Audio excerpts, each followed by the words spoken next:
Blessed to be here once again to have another opportunity to study a portion of God's Word. We began in our last class by introducing a new series that we will be studying, a series entitled God's Answer to Our Unmet Needs. And we talked in our last class, we spoke about the need for this class, for this series. We live in a nation where 17.4 million people suffer with depression. The United States has more depressed people than any other country in the world. 50% of all of the Prozac taken in the world are taken by Americans. The highest rate of divorce, highest rate of depression are among divorced people and people who live alone. A lot of sick people, brothers and sisters, in the world. And we ask the question, how did we get there? Why is the world in so much trouble? We live from day to day, even in our own personal lives. We ask the question, why do we do some of the things we do? Sometimes we do things and we don't even know why we do them. We spoke last time and I gave an outline of the course. I gave you an outline of the things that we plan to accomplish in this series, where we are going in this series.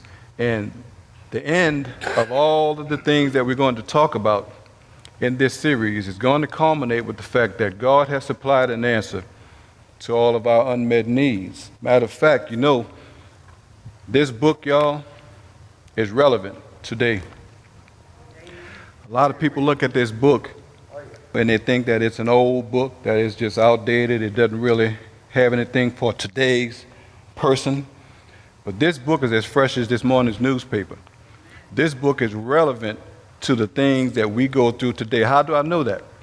Because the book says, 2 Peter chapter 1, verse 3, according as the divine power had given unto us all things that pertain to life and godliness through the knowledge of him that's called us. So I know that this book is relevant. I know that this book, whatever it is we're facing, we're dealing with in this life, this book has the answer for it, right? So we turn to this book. A lot of people turn to deal with their problems. They turn to counselors. Some people turn to drugs. Some people turn to alcohol. Some people turn to whatever it is that works for them. But we turn to the book because the book has the answer for whatever we need. So this series amounts to basically a divine counseling session. We're going to peel back some layers in this series, and we're going to look at some things that we and other people go through. I like what Brother Morris Sylvester says. He says we got some stuff. We got some issues. Yes. We got some situations. That's what the brother says. And you know what? He's right. Every last one of us has some stuff that we have to deal with. Every last one of us has some issues that we have to deal with. Every last one of us has some situations that we have to deal with. And this book has the answer to all of the stuff, all of the issues, and all of the situations that we have to deal with. That's why it is important that we study this book. People turn to many different things, but we turn to this book. Now, I heard some very disturbing things this week. On yesterday, a young man went into the Greens Point Mall, shot his girlfriend to death at work in front of everybody, and then turned the gun on himself. The story we've been hearing about the toddler, 2 years old, I believe her name is Riley, whose body was found in Galveston Bay in a container. Come to find out, the girl's mother and her boyfriend beat this child, drowned her in the tub, and then slung her dead body across the room by her hair into the wall. Now, brothers and sisters, something's wrong with that. And there are a lot of stories like that in this city, in this state, in this country, in this world. A lot of stories like that. And what we need to find out, the question is, how did people get there? Why do people do things like that? Isn't that right? Well, that's what this series is about. We're going to peel back the layers of all of the behavior, all of these things that people do. We're going to get to the heart of why people do what they do. And the way we do that is we go to the beginning. We go to the very beginning, and that is how God made us. If I can get someone to pass these handouts. You see, brothers and sisters, we are not ready to address the issues in our world.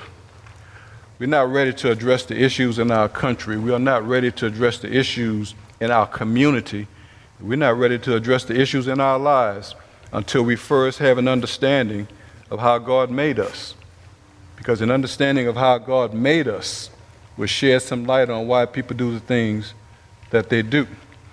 What Brother Green and Brother Calvin are passing out are some handouts that I put together. And we're going to go tonight, what we're going to do in our beginning diagnosis is we're going to look at how we are made. And I believe once we understand how God made us, and then we're going to talk about some needs that God has given to all of us, we're going to be able to understand why people do the things that they do. In the first handout, the first one that I want us to look at is a handout entitled The Three Components of Man. We want to look at that handout first of all. Paul says in 1 Thessalonians 5, verse 23, he says that we are comprised of three component parts. We are comprised of body, we are comprised of spirit, and we are comprised of soul. In Genesis chapter 2, verse 7, when God created Adam, the scripture says that he formed Adam from the dust of the earth. And he breathed into his nostrils the breath of life, and he became a living soul. That's all three components of our being.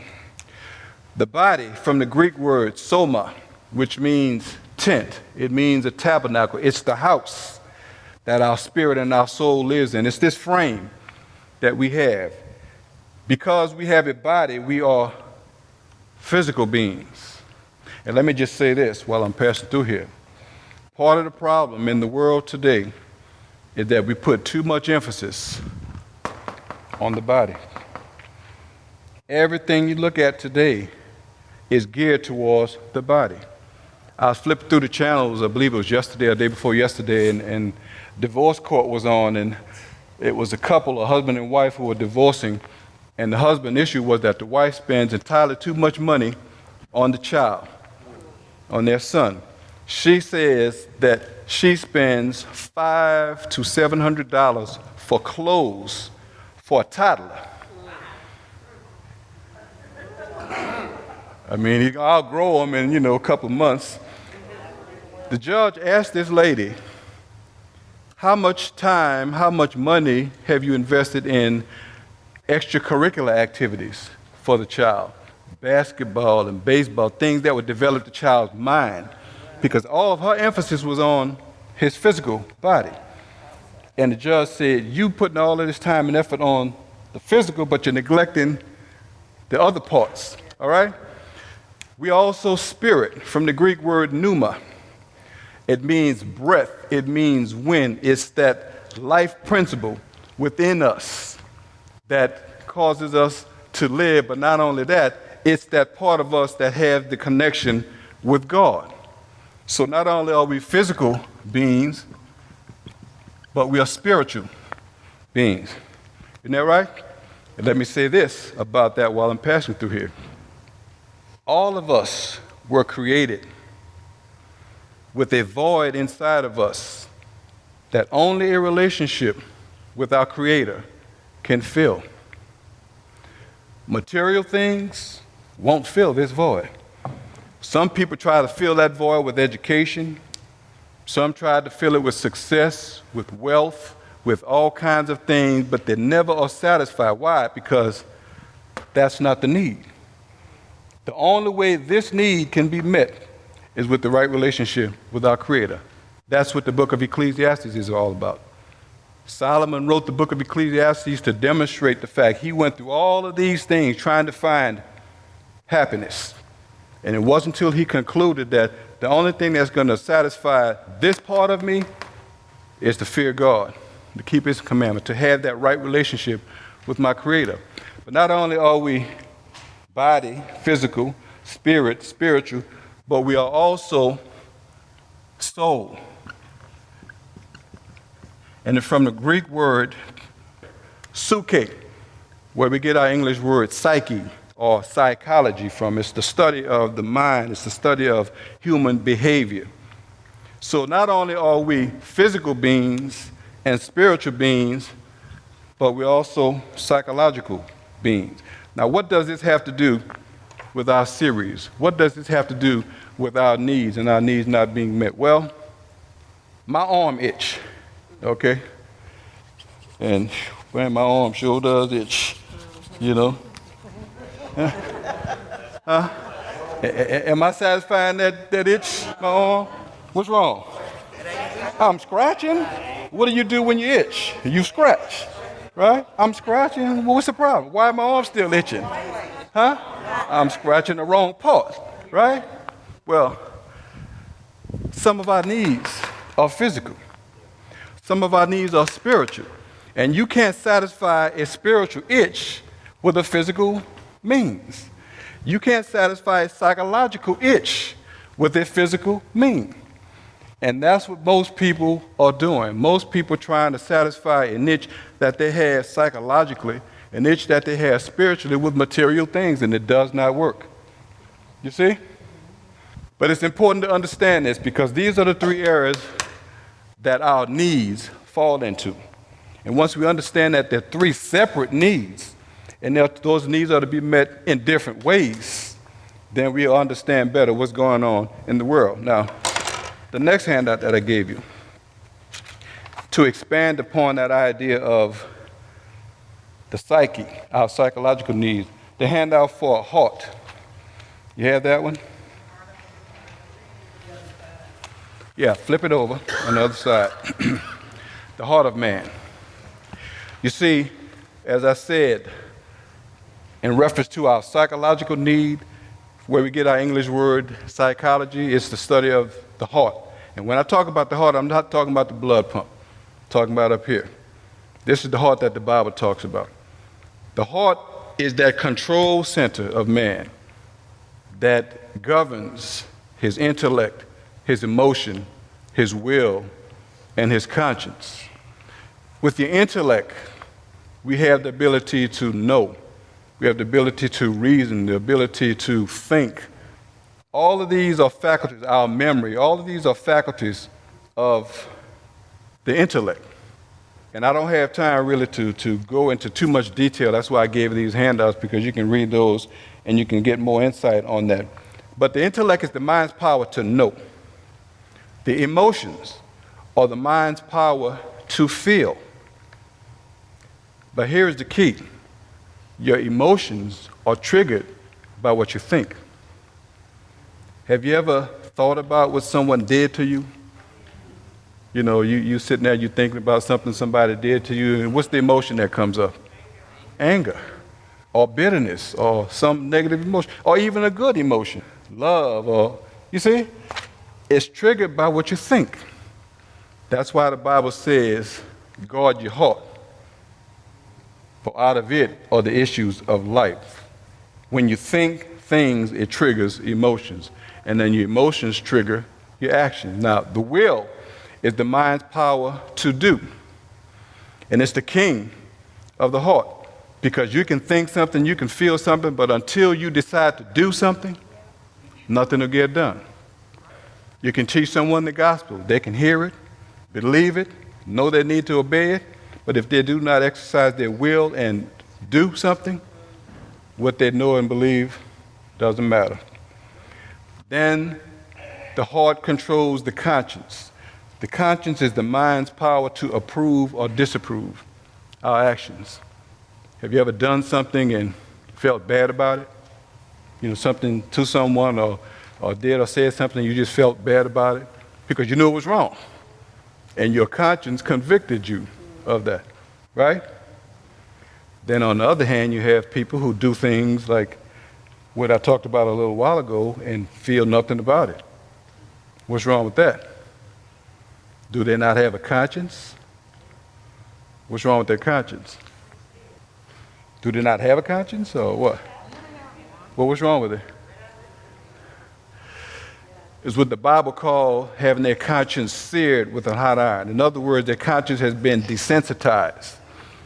When you get to the point where you don't feel anything, you can do something to someone and you don't feel anything about it, your conscience has been desensitized. It has been numb, made numb.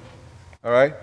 But these are all faculties of the heart. And the reason, like I said, all of this is going to factor into our unmet needs. That's why I'm trying to share with you that this is how God made us. Now, the next handout, the makings of you. Here's where it gets interesting.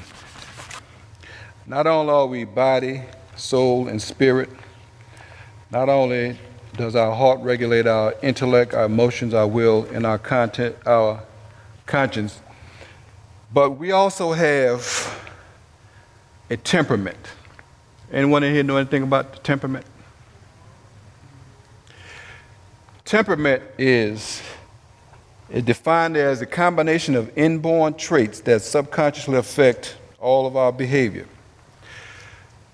At conception, the temperament are those inborn traits that every person has that they get at conception. It's a genetic code that's passed on to them, that's wired into them. And the contributors are the two parents and the four grandparents. Through the gene pool, they contribute to the genetic makeup of every child. Have you ever seen a situation where a child doesn't look like the father or the mother, but look just like the grandfather? Or the father and mother dark-skinned and the child is white as chalk because one of the grandparents is light-skinned? Because they all contribute to that gene pool. Now, in the temperament, there are four basic temperaments. Is it listed on your handout? On the back? Okay, you see them? There are four basic temperaments. Now, every person is a combination of one or more temperament, a blend of one or more temperaments, with one of them being the dominant temperament. Melancholy, some of the characteristics, and I have some other charts here that break these temperaments down. I mean, tell you how you act and what you do and everything about that. I didn't give you that one, but I gave you the basic one. Melancholy. Some of the characteristics of a melancholy temperament is a person is moody. Anybody know any moody people in here? 1 minute, they're in one mood, next minute, mood and change, and you don't know why, and they don't know why. That's their temperament, all right? Sensitive. These are characteristics of a melancholy temperament. Moody, sensitive, analytical, self-sacrificing, faithful friend. And let me just say this. Each temperament has both strengths and weaknesses. Each one of them has some strong points and some weak points. Okay? The next temperament is phlegmatic. Phlegmatic, some of the characteristics are calm, easygoing, laid back. Where's Brother Wayne Darby? Oh, yeah. He's phlegmatic. That's his dominant temper. You ever notice how he just, whatever goes on, he just, laid back, calm, easy, That's his dominant temperament, phlegmatic. All right? The next one, sanguine. Some of the characteristics of the sanguine temperament: lively, outgoing, enthusiastic. Let me read some of these other ones here, because let me get to some of the good stuff. All right. I'm going to get to that, but I'm going to expand. I'm going to give you the expanded list that y'all don't have. All right? Let's start back with the melancholy. Moody, anxious, rigid, sober, pessimistic, reserved, unsociable, quiet. That's some of the characteristics of them. Phlegmatic, passive, careful, thoughtful, peaceful, controlled, reliable, even-tempered, calm. Sanguine, sociable, outgoing, talkative, responsive, easygoing, lively, carefree, strong leadership qualities. choleric, touchy, restless, aggressive, excitable, changeable, impulsive, optimistic, active. Oh, I wish I had time to read all this stuff to you. I'm going to have to make y'all.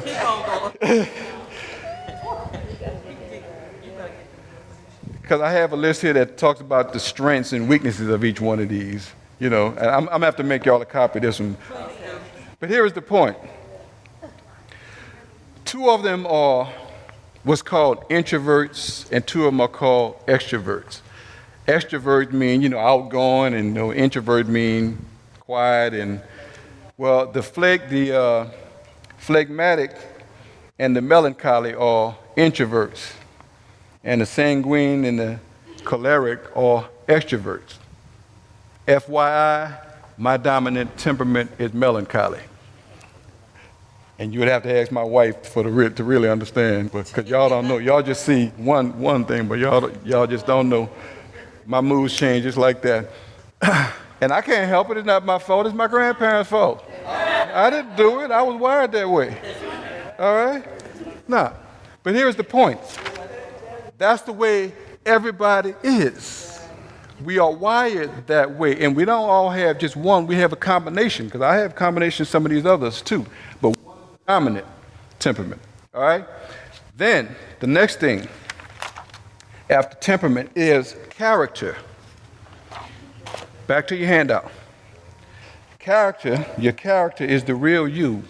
It's what the Bible calls man of the heart. The character is the result of your natural temperament coupled with that wiring that your parents are supposed to complete in you.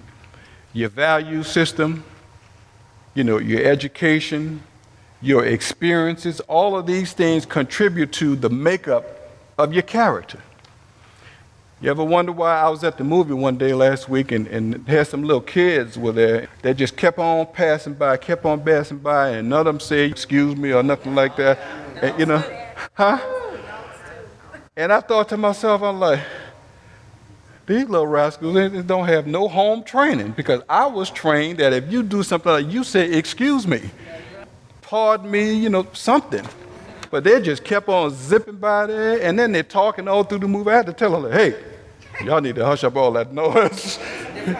Well, at least they did, I guess, because I was bigger than them. But the point is, evidently, they either weren't taught or didn't listen when they were taught. But that's what makes up people's character, their natural temperament coupled with the things that they've been taught, the things that they've been exposed to, the things that they have experienced in their lives. All of these things make up how a person is. These things, these experiences, shape your perception of how you see things and how you feel about things, you see? And all of us has had someone who did something to us. Isn't that right? All men are dogs. Why? Because some man dogged you out, all men are dogs? Or all women are, gold diggers because some woman tried to pick your pockets clean? The perceptions that we gain is based on the experience that we've had. Isn't that right? But these are the things that make up who we are. Parents have a very important role.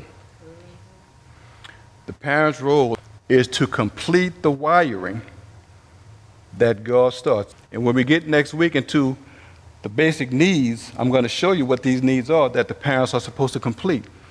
Some of those needs that the parents are supposed to complete wiring is love, showing the child love, making a child feel wanted, making a child feel accepted. These are basic needs that parents are supposed to instill in their children.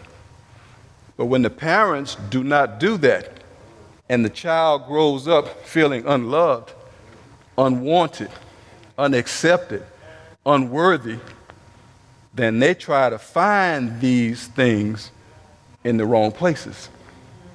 And as a result of that, it creates other situations that they have to face with. And so some people go through their whole lives trying to get needs that should have been met in the home. You see? That's why the world's in the shape that it's in. And I'm going to show you, I'm going to prove that to you when we get deeper into these lessons. Then the third thing is personality. Personality is the face that you show the world. How many of you know Smokey Robinson? Old schoolers. Yeah, old schoolers. Back in the 70s, Smokey had a song called Tears of a Clown. Remember that song? And he talked about, don't let this smile I wear fool you. I'm smiling on the outside, but I'm crying on the inside. The tears, the smile that I'm showing is to camouflage the hurt and the pain that's going on the inside. And there are a lot of people, brothers and sisters, who go through life showing one thing on the outside. And the word is facade, showing it's a facade. A lot of people, some people's whole lives are a facade. A young man wanted to be a doctor, and he never got the opportunity to be a doctor. So he had a son, and he made his son become a doctor. And the son became a doctor, but the son was never happy because that's not what the son wanted to do. The daddy wanted him to be a doctor because he was never a doctor, and that's what he wanted to do. And so this child, the son, is living a facade, not what he really wants. He's living an unfulfilled life because he's not doing what he purpose to do, what he wanted to do. He's living his father's dream. And so his whole life is a facade. And there are a lot of people, brothers and sisters, who live their lives like that. A lot of people who walk through these doors, when you see them on Wednesday nights or Sunday mornings, and you ask them how they're doing, and they'll smile, they say, I'm doing all right, give you a hug, give you a kiss, but they're hurting on the inside. Personality is the face that you show to the world. It doesn't necessarily represent what's going on the inside. You see? How many of you have ever done that? Have ever put on a facade? Have ever showed one thing on the outside, but something else is going on the inside? Am I the only one? But see, this is how we're made, brothers and sisters. In order for us to understand about our unmet needs, in order for us to understand why the world is the way it is, why people do the things they do, we need to understand how God made us. We need to understand what contribute to the mindsets that we have, what needs we had, what needs were unmet, and how we tried to meet those needs ourselves and got it all twisted, got it all messed up. And I really can't wait to get to the end of this series when I show you that God's answer to our unmet needs is Jesus Christ. Everything we need, the supplying of all of the needs that God has given us, is summed up in Jesus Christ. And I'm going to prove that to you. Anyone have any questions about how we made? Has anyone learned anything about yourself?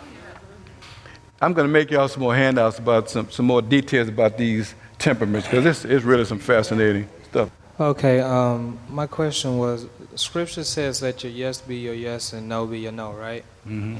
So by wearing a facade and somebody asking you how you doing, even if you're down, Mm-hmm. and lying about it, Mm-hmm. isn't that that's wrong, right? Lying, yes. Because if I'm not mistaken, in Leviticus 19 it says lying is like an abomination. So why commit such damnable things daily by just saying, no, I'm not happy right now, I just need some space, Mm-hmm. Because I would rather tell the truth about it than to lie about it. Mm-hmm. Okay. And you're right, but you see, like I said, that's why we're here. Because people have some issues. Some people live their whole lives a lie. But when you learn better, you do better. We're here to try and learn what's going on in our lives. And I think I've told you this before. I'm 53 years old, and it wasn't until about 5 years ago that I understood what made me tick. I used to do a lot of things and never could understand why I would do these things. And it's not until you understand how you made, understand what your God-given needs are and where they were unmet, that diagnosis, that's when you can begin to understand. And once you understand, then you can allow God to fix it for you. But when you go to the doctor, the very first thing he wants to know is he wants to make a diagnosis of what the problem is. Because he can't fix you, he can't help you until he's diagnosed what the problem is. You see? And that's the stage that we are right now. We're laying the foundation right now, trying to make a diagnosis.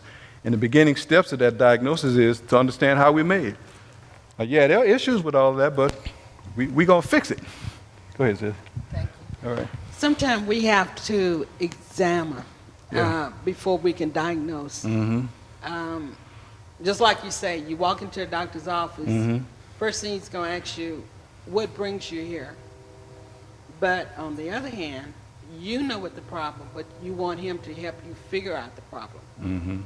So he's going to have to examine, and then we can have a diagnosis on it. Absolutely. We have to figure out the right person to go to, because you can't go to a foot doctor for a stomach problem. So Like scratching that arm and your leg is itching. exactly. Right. Absolutely. Next week, we're going to get into our basic needs. We're going to look at those basic God-given needs that God has given unto all of us. And once we understand what these needs are, then we'll be able to see why people do what they do, because we'll see that these needs have not been met.